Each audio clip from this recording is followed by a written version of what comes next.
You are listening to another Always Moto production.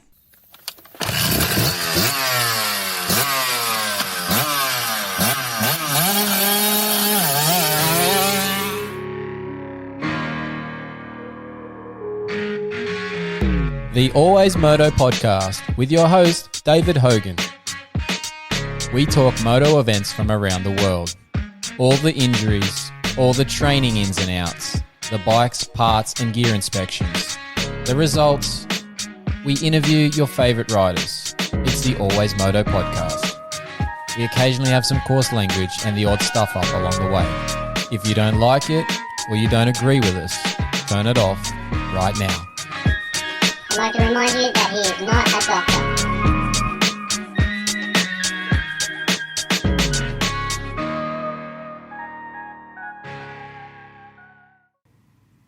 Welcome into the Always Moto show. This is our post-race show from Appin. Round 5 ProMX has been run and won, as they say here. The track's quiet. It's quite dark in the afternoons. Lights dropping here.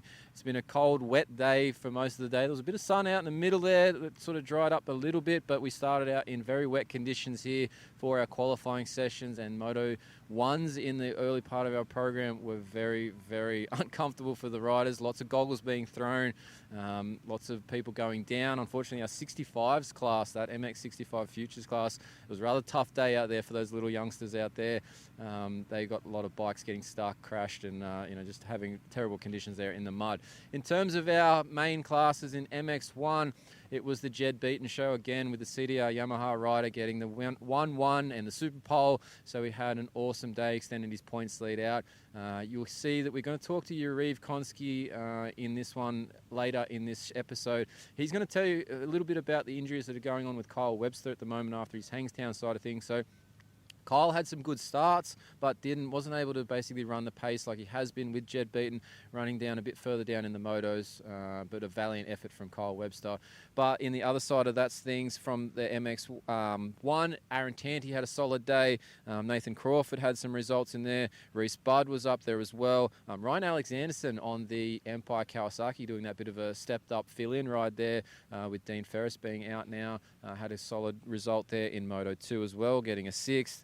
And then I think we go down the list for Moto 2 particularly. Zach Watson, Levo Rogers, Todd Waters. Luke Zielinski, our privateer man, is up there, been battling up towards that top 10 around here at Appin really well. In the MX2 side of things, Alex Larwood putting it together, but in the first moto it was Noah Ferguson proving that it wasn't just a Queensland thing for him in terms of his pace. He was able to get up front in Moto 1 there and get the win. He was battling hard in Moto 2 to try and get the overall for the day, but unfortunately went down, tangled with Byron Dennis, and then I think he had a couple other little issues along the way there. Ended up a little bit just further back, and the battle actually ended up being between Cade Kingsford and Alex Larwood at the end of Moto 2 there, with Alex Larwood having a big run through the field and tracking down Cade Kingsford, who'd managed to lose a rear brake, and had Alex Larwood get him in basically the last 2 laps, I think it was. So bit of a day there for them. In the MX3 side of things, Jackson Fuller is the man that was having a good day overall. But in Moto 2, it was a bit of a battle between Heath Fuller and Hayden Downey. Hayden Downey getting the better of him there in that sort of very last stages of that MX3 Moto 2 there. Riley Burgess was up in the action as well. He got a 2nd in Moto 1. Was in there early in Moto 2, but unfortunately faded back just a little bit. Ended up just off the podium there in 4th. So a reasonable day there for Riley Burgess. But basically for all the riders here to get through this one unscathed and without a tip over was quite impressive, because the track conditions were quite difficult, particularly, like I said, early in the morning. All right, let's get to our interviews here on the show. Like I said, we're going to have Yarrive Konsky. We're going to have a few others as well that we've caught up with here. Unfortunately, it's mostly Honda riders because they're the ones that were still hanging around. Everybody else is very much packed up by the end of the final moto there for MX1. Quick mention to our supporters here on the show. Technic Suspension, Duramoose, you get your mooses so you don't get a flat. Yamaha Motor Australia, Tech 167 3D printing, pivot pegs, bark buster, and funnel web filters. Thank you for the show support. Let's check out these interviews, and we'll be back with more action on the Always Moto show very soon. This week we'll talk about the race a bit more in depth. But make sure you join our community. Buy a t-shirt. info@alwaysmoto.com is that email to buy yourself a t-shirt for $25. Support the show. Check out the interviews. Thanks for watching. Here they come. All right, post-race Appin round 5 ProMX here. We're under the Honda tent. We've got the director of Honda Racing Australia, Yarrive Konsky, with us. Yarrive, good day in MX2 for you guys with Alex Larwood, David Kingsford. Ryder, a little good, but just that down in that start of that second moto just sort of maybe threw that result out for him because he was charging back at the end. But those guys, good results, right? Fantastic result by everyone in the team. If I looked at Heath Fisher's result I haven't even gone there yet. in Toowoomba, big turnaround, massive gains, some deep soul searching following Toowoomba, and made a lot of changes in his program, and the result reflects that. In MX2, great result. Unfortunately, the last couple of laps, Cade lost his rear brake, but again, both riders riding extremely strong, Alex and Cade. Ryder made a small mistake in that last moto, but rebounded, and we were 1, 2, 3, and a great result for Honda with privateer Reed Taylor. So Yeah. Honda was 1, 2, 3, 4 in that last MX2 race. Solid overall. Alex taking the win, Cade finishing second. Good points, both of them running first and second in the championship. Yep. I mean, our 250 strong, our 450 program is amazing. It has been amazing. Unfortunately, we're dealing with the inevitability of our sport. You've got some other things. We're just watching you come, like Kyle coming back from the podium area there. Little bit sore and worse for wear from the Hangtown side of things, but he's obviously fighting through a couple of things as we we're talking about. But he's given you a valiant effort. You can't underpay that side of things. Look, I don't want to take anything away from Jed Beaton. No. Great riding this season. Very efficient on the bike. He's doing a great job, and full credit to him and the CDR Yamaha team. But what Kyle did in those two motos was extraordinary. Just shows the grit and determination of the young man. Very emotional for me. I said to him earlier on, before we got through, after practice, which was cut short for him qualifying, that I was okay if he didn't race today. Yeah, right. I've seen the highs and lows of our sport. I've seen some horrific injuries, and I understand the complexities and challenges these riders face, and at the speed they travel, you want them to be as close to 100% or 100%. So Kyle and I spoke after qualifying. We decided not to do Super Pole. We decided to do the sight lap in the first moto, and then he was going to determine how it felt. It was sore. We talked about a race strategy. We looked at lap times. We thought about where we could finish, what that would do to our overall standings, how much time we had between now and Terrelgan. He's riding with some serious injuries. The fact that he was able to get around, control what he was able to control, and come away with fourth, extraordinary. Like I said, don't want to take anything away from the Yamaha boys. They did a great job in MX1, but I'm like a proud father. I really am. Like he's his family to me, and I know he's doing that for his family and for me because he knows the effort we all put in. But that took a lot of courage and a lot of strength mentally to be able to ride around with the swelling he's got around his groin at the moment and his shoulder injury. Yeah, he's obviously, that Hangtown crash just, it's like you said, it's the inevitability of motocross. At some point, you're going to hit the deck, you're going to end up with something, and you're going to have to work through it over a period of time. But he's doing, obviously, everything he can, which is awesome. Now, let me ask the question about, obviously, he went over and did those American things. Was that, and then getting injured and coming back to the Australian Series, obviously he's a part of your family of Honda, right? In terms of your team in Australia, your team in the US. Is there any sort of thing where you go, maybe we shouldn't have done that, or you're just like happy to see him progressing and trying to take an opportunity to go over and have the experience of the US things? Like, where does that all sit? Like, obviously the injury doesn't help. You're maybe sort of starting to drop back a little bit in the championship, so maybe that wasn't a factor this year, but would you have done it maybe the year before when you were in the championship? Like, how does that all play in? Do you have to weigh these things up? Because you're obviously talking about how calculated you were before those motos for whether you should go in and whether the result was going to be worth it or not. All that obviously plays into this whole big picture of what you're doing here as a team, right? Look, we do our best to mitigate risk. Mm-hmm. I think every team does that and every rider does that. Last year, Jed Beaton broke his leg practicing.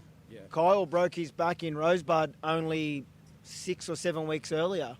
Whether you're practicing or racing, what you're endeavouring to do is to learn how to be better. We went to America because we needed to learn a few things. Yeah, okay.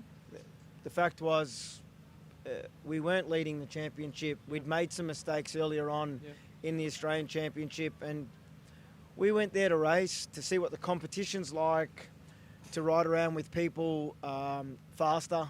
Yeah. And unfortunately, there's a setback. Yeah. But it could have went the other way too, right? Like he was running 7th at the time. If he doesn't go down, all of a sudden he's maybe got a whole boost of confidence, a boost of speed. You know, it comes back and there's a different story completely, right?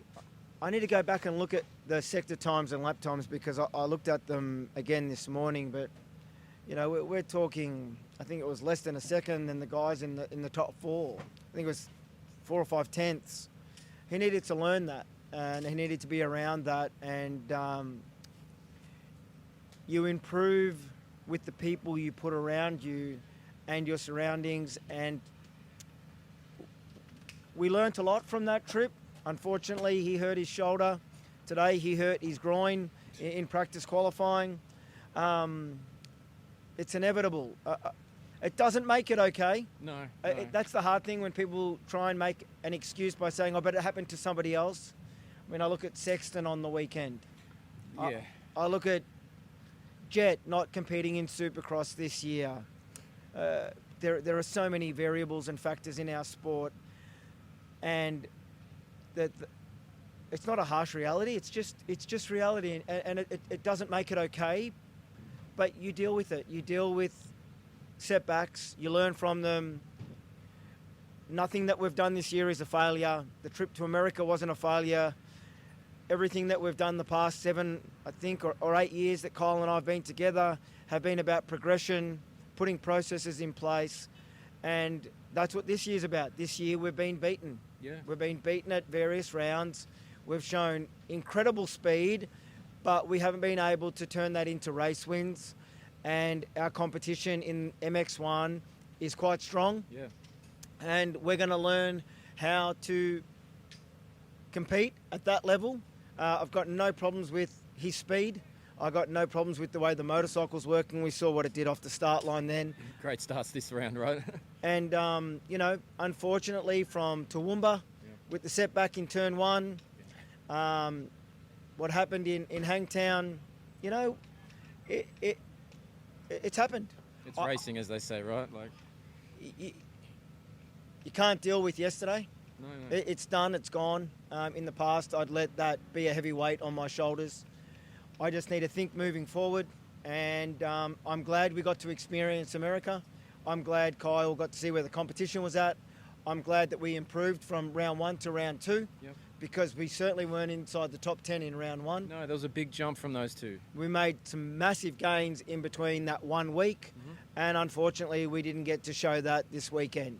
But we banked that, we know it. It wasn't a fluke, it wasn't luck, it was because of his skill, and whatever happens over the next 3 to 4 weeks, we'll make sure we come back, if it's at Terrelgan or later on this season, better for what we've got to experience this season so far. Yeah, no, I asked that question because I always think we're racers in this sport, right? You just go and race. If something's going to happen, it's going to happen. But you obviously, like you said, you try and mitigate those things as best you can. You make smart decisions, but obviously other people have different opinions. I just wanted to get yours at that point for that one. Dean Ferris didn't line up at Toowoomba thinking his season was over. No, exactly. Yeah. Wilson Todd didn't line up at Toowoomba thinking that there was a lot that he was going to go through following that incident in Toowoomba. I've seen situations that were out of people's control. It's a sport that's extremely fast. Things happen extremely quickly. We're not in a car. We don't have a cage around us. When we crash... Yeah, it usually hurts. It does. But I've said it from when I was a coach till today. When you make a mistake in a math test, you get a red cross and you get to try again. When you make a mistake in this, You either get to pick yourself back up, dust yourself off and get going, or you get sidelined and you have to figure it out and come back better and stronger. And that's just where we're at this year in the MX1 class. Yeah, fair enough. No, it's all part of it. But quick question on the last few weeks for you. Fink and everything included, mate. You've been everywhere. Were you actually in the States as well for that part with Kyle, or was it you just had the team oversee over there? I went to round one. Yeah. Had a lot of work to do in preparation for our future in America and meeting with some sponsors. And then I flew home, flew to Alice Springs, experienced Fink with the team. Great. First time? No, I raced it back in 2017. Wicked. I learnt a lot from that experience. I was an ignorant motocross rider who thought it wouldn't be hard to go fast in a straight line. It's a different skill set, right? The respect I have for those riders. It's a very different skill set, but the respect I have for those riders and what they're able to do at that speed on a dirt bike, it's extraordinary. We came back this year as a full factory fledged team. Grateful that we won it with David Walsh. Unfortunately, some mistakes happened with Corey Hammond, not his. Yeah. Mistakes that were in our control. So we need to make sure we're better in that area moving forward. But yeah, we're looking forward to being there next year. And ideally, we're stronger again. We're just working through that at the moment. We had a great crew. We had some terrific people amongst us, but we made a mistake. And unfortunately, Corey suffered because of it. But yeah, as a whole, great experience. The lessons I've learned from that will make us stronger next year. I think, and you take that across the whole racing program that you've got going on, I'm sure. So, look, massive couple of weeks for you. Do you get a weekend off or something here shortly, or is it because you're troughing for the motocross side of things, but what else is in the calendar in the next couple of weeks? I'm thinking of going to Red Budd. Just because? Well, we might have some news coming out in the next couple of weeks, but thinking of going to Red Budd. I would have liked to have been there to support Charlie, but obviously we've got a lot going on here. She's doing an extraordinary job. She continually improves. The courage of that young woman is inspiring for many, including me, the motivation that I see in her to just improve each and every week. It's fantastic. Hopefully I get back there. I've got to be in Queensland this weekend for one of our great sponsors' 60th birthday party. Oh, nice, yep. So, yeah, not too many weekends off, but again, it's a privilege to do what I do. I am seriously very lucky to get to do this every weekend. If you asked me at 15 years of age, would I be doing this, travelling in the back of my dad's taxi, I couldn't have even imagined it. So, yeah, blessed to do it. I don't really want too many weekends off. And hopefully we get Kyle sorted out and we become a little bit stronger before the season ends in the MX1 class. We'll have to see how he recovers and how he pulls up. But appreciate your time for us, Yarrive. You always give us great insight, so thank you for that. And good luck with it wherever you're racing next, right? Thank you. Thank you, and thanks for supporting the sport. Easy. All right, with post-race Appin, MX2 class, Ryder Kingsford, 4, we think 4th overall. You just said 4 all day. It's not what you want, but it's 4 all day. Yeah, consistent day.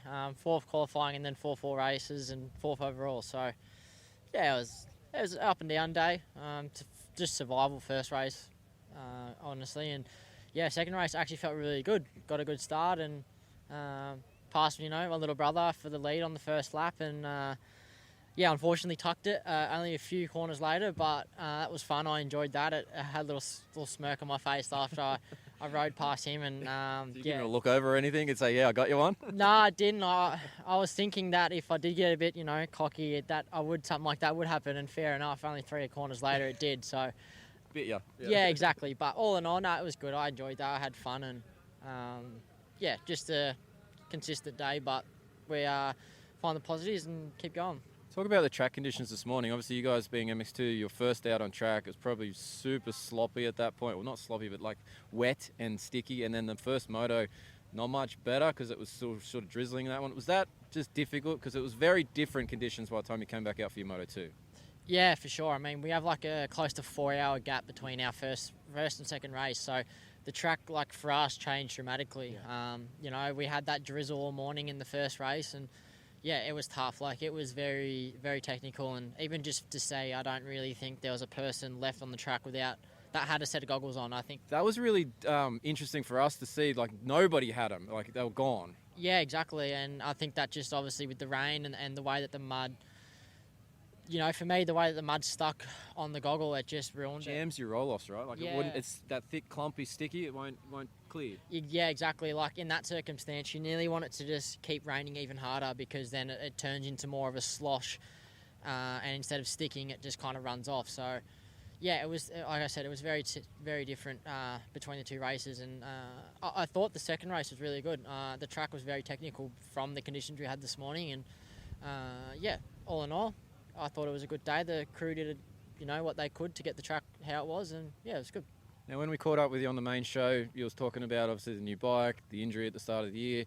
Injury side of things, we're past all that. We're strong, we're fit, we're healthy, I gather. Yeah, shoulders, feeling good again, and for the most part, like, the rest of the body is in one piece. And yeah, obviously, we ride so often and race so much, the body always gets worn out and worn down. It does this across the season, right? In terms of, like, I'm feeling great, I'm feeling a little bit under the weather, I'm feeling great, yeah. Yeah, of course, and obviously you try and prioritise yourself, so, coming into race week, it's always getting your body into the best, position and place that it can be. And yeah, all in all, I mean, injuries are all good, and it's just a matter of now that they're all sorted, that I can start focusing on riding properly and learning this new bike still. That's, like, from the Honda side of things, considering you've gone through the injury side of things and coming out speed's coming back, I gather, because you're getting the whole shots and stuff. Well, you're pretty close to a whole shot in that second one. The speed's there, confidence there. You just got to now, I gather, figure out the last little pieces that you haven't been able to do because you might not have had the strength or the flexibility to find those points on the bike and on different tracks as well too, right? Oh, of course, yeah. I mean, coming into the year, I was kind of like, I was trying to think that it would be a lot less work than what it was, but really, now looking back a few months, it's been a lot more work than I thought it was going to be to get my shoulder back to where it should have been and obviously where it is now. So yeah, it was definitely, the injury took a lot more of a toll on myself than I thought it was going to be. So now that we're kind of in the back half of, the whole AUS ProMX motocross season, I feel like I'm starting to get there. I still believe I've got more to go, like, obviously with the bike and still myself, but yeah, every week we get better, and every race, I feel better, and time to start getting up higher on that box now. I was going to say a few more weeks now till the next round, Traralgon, isn't it? So yeah, maybe it's finally that, like, last couple of steps, and we see the Ryder Kingsford from last year finally emerge. Yeah, for sure. Yeah, like you said, I think we've got quite a big gap now between our races, so teams have been awesome to me. I'll go back with them, and we'll definitely do some more testing, and just not that we're doing big changes, but small little changes, and just try and keep finding what we can with the bike until I find something that I know is really good and I'm really comfortable on. So yeah, I look forward to going back and doing some more testing with the team, and hopefully come out swinging in Traralgon. You'll probably find that comfort point, and then you'll be like, right, let's start testing Supercross. Yeah, I know. You think of it. I mean, we've got 3 more races to go now, and obviously we've got a big break now. But as soon as I think we have 3 races in 4 weeks. So, in all honesty, I like that. I'd rather get in and get out. Like, I think 4 weeks off between races is... It's a big gap for us, but there is reasons for the Aussie side, but like from someone at your level, you'd probably just rather go bang, bang, bang. Oh, for sure. I mean, I 100% understand why we have such big gaps, and why MA obviously busy doing every other aspect too. So yeah, I understand that. But yeah, like you said, for us as racers, like, you look at America and you look at Europe, they race close to every weekend, and yeah, so we have a good gap. At least for me, I can go back and do more testing and just honestly just get more training and riding in, and yeah, get these last 3 over and done with, and get onto the pointy track. And see what you can do on the Honda there, because I'm assuming the number one's going to have to come out on the MX2 side of things. So yeah, look, we'll hopefully look forward to seeing that, but hopefully see you on the top step of the box here shortly in the last couple of rounds of the motocross. But yeah, Ryder Kingsford, reasonable day, 4th today. All right, we found Rhys Budd from the Moto Coach Elite Honda team down in the pits after Appin here, round 5. We're just 450 guy now, right? Yeah, we're going to make the transition to full 450 for the remainder ProMX. So yeah, obviously I did the dual classes at Toowoomba, which was really cool. And honestly, I just felt a lot more comfortable in the 450s. So after the weekend, just had a bit of a talk to the team, and we decided to just finish off on the 450. So I don't know. I think it's a good move. I'm happy about it, to be honest. I think I've said this to you a couple of times before, that I thought you just should have done 450 for a while now. So I'm stoked on it. Yeah, absolutely. Like I've been wanting to go 450 for the last couple of years now. I just think the opportunity hasn't really come to do that, So, but yeah, now in a position to kind of do that with these guys. We got a little bit more flexibility. So, things just weren't working out the way we wanted to on the 250. So, I was able to get some riding and some local races on the 450 in between, and honestly, just felt way more comfortable. And yeah, like I said, we raced Toowoomba, and after that, made the decision to go 450 for the remainder. So I think you mentioned, or at least for the state title rounds that you've been doing for the New South Wales side of things, when you're on the 450, it was basically just the boss's bike, and it wasn't really set up for you. And I think Toowoomba, you had maybe the front part somewhat set up, but the back was a stock shock, or what? I think I heard that somewhere. Where are we at with the 450 now? Have we got some things customized towards yourself, or are we still working on that for the last 3 rounds, basically? So yeah, we for Toowoomba we had a setting in the fork, and then the shock was still a standard Works Edition shock, so it's got a thicker shaft. But yeah, I don't believe there was a setting put in that one. So after that weekend, we finally got a setting, set up for me and stuff like that. And then I was able to get another bike back at home with actually standard suspension, and we put a setting in that. I tried that yesterday, and I ended up using that today. Okay. So we're slowly getting towards a bit more of a Rhys Budd setup on the 450 side, yeah? Yeah, a little bit, yeah. Like, honestly, I wasn't supposed to run that stuff this weekend. I brought my other stuff from home to pop it in, but I rode yesterday on the standard suspension, obviously with a setting in it, and I felt really comfortable, so I said just leave it in the bike. And we went out today, and we checked sag this morning. We didn't do any clicker changes throughout the day, left it how it was. I was honestly very comfortable with how it was, and like I said, Moto 2 just felt like everything come together. Felt really, really comfortable on the bike, on the track for how technical it was. And yeah, it's honestly just really cool to be in the mix, battle some really good dudes, and make my way to top 5, not just starting there and fading back. I moved up past some factory dudes and stuff like that. So I think that's a really, really good thing for our little team here. So yeah, like I said, I'm very, very happy. I feel comfortable in the 450, and obviously just got to keep chipping away. Things are a little bit harder. I just started working full time back up home now. So yeah, look, the bike time is limited, but yeah, it just shows that I can ride a bike, and I'm super motivated. I'm just stoked to end the day like this and go home with a smile on my face. So I think it was 8.5 or whatever, and I think I said to you before we started this that I thought you were 5th in the first one, but you obviously dropped back right at the very end. But yeah, to be doing that on where you are on this 450 side of things with the program and everything, pretty impressive, and obviously showing that the platform is good, and the team environment that you're working into is awesome as well. So obviously it's all just working for you at the moment. But you just mentioned working too.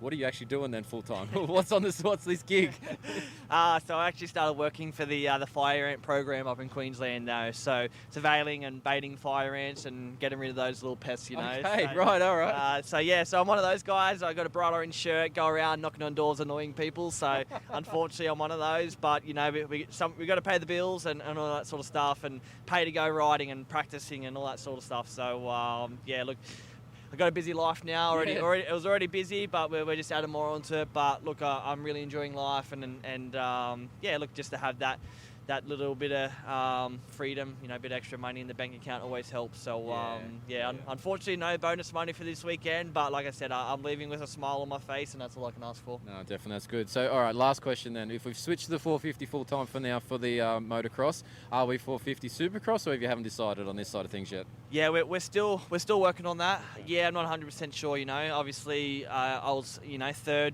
last year in the championship on the 250. So we got some stuff to work out, and some conversations. So we'll see how we go. I definitely don't have anything locked in right now, or any decisions made. So it's something I got to think about and just see how we go. Thought I'd throw it at you and just see where it came back at. But yeah, no, awesome to see you up there on the 450. Great, getting some good results. Hopefully we can you got a gap now, so you can get maybe some more practice in on it and be a bit more comfy, and see what you can do these last 3. Well done. Thanks for having some time for us, man. Thank you. Appreciate it.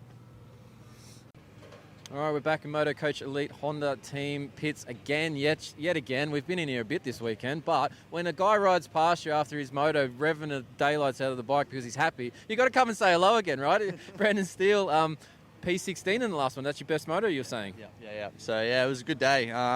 Goal was to get points on the board, and then, to come away with a 16th in the last moto. I was pretty pumped on that. Had to claw me back my way back through in the first moto to the 20th, and then... I'm happy, man. Like, I came in with a bit of an injury. I've bruised my tailbone, so it was a tough day. I tried standing up as much as I could, and then had to. And then as soon as you had to sit down, it was like torture. So to come away with that, I'm happy. I'm stoked. So it's been a really good day. So this is like P16's best ever finish. Is that from all grades through ProMX or just for the MX1? I think it ties with my best finish. Okay. From last year. I think I only got 1/16th last year. I think my best qualifying was like a 15th. So, but it ties my best. So, come away on a day like today with how treacherous the track was. I've got an injury and just how everything played out. I'm happy with that. Got to be stoked on that one. So talk about this morning, because obviously the track was a bit from the weather. We had some watering, and then we had some extra natural watering. It wasn't great, right? Yeah, well, once again, someone fell asleep with the sprinklers on. I don't know why they do that, bit tired they are. But, they watered it a bit, knowing that the rain was coming. And then, it rained this morning. Like, it didn't look bad for the 250 class, but it was still really wet and cloggy. And then as soon as we got out, because the heavens opened up, it was just horrible. Like, it was just another manufactured mud race, I think. So, but, the way the last race was probably the best the track's been all day. Like, we found some ruts, and it was really good. Disappointing, right? Like, the last one is when it's about to be it's the best and it's going better, and then it's like it's over. Yeah, I know. Like, it's a bummer, but to come away with a positive from that last moto, I'm pumped. Like, there was lines out there where like you got the islands in between two ruts, and we made a rut in the middle of them. Nice. So it was like there was just lines everywhere, and like I had a bit of a gap between in front of the guys behind me, and I crashed on the last lap of that last race, and then they all caught up, and I had a pack of 4 of them just like trying to get past me, and I held on for dear life. My hand came off before the finish line. I was hanging on. So I won 16th. Yeah. So to come away with that, I was pretty pumped. I'm happy with it. Wicked. So when do we see you next? Are you at Cessnock for the state titles, or what's the next race for Brendan Steele? Yeah, the next race will be Cessnock. I'll see how this tailbone goes. I'll give it a week off to rest itself. But next race should be Cessnock, and then on to Traralgon after that. So it should be good. But it's been a good day. Yeah, nice. Well, congratulations on the best result. Glad to see he's up there. Brendan Steele, Moto Coach Elite Honda.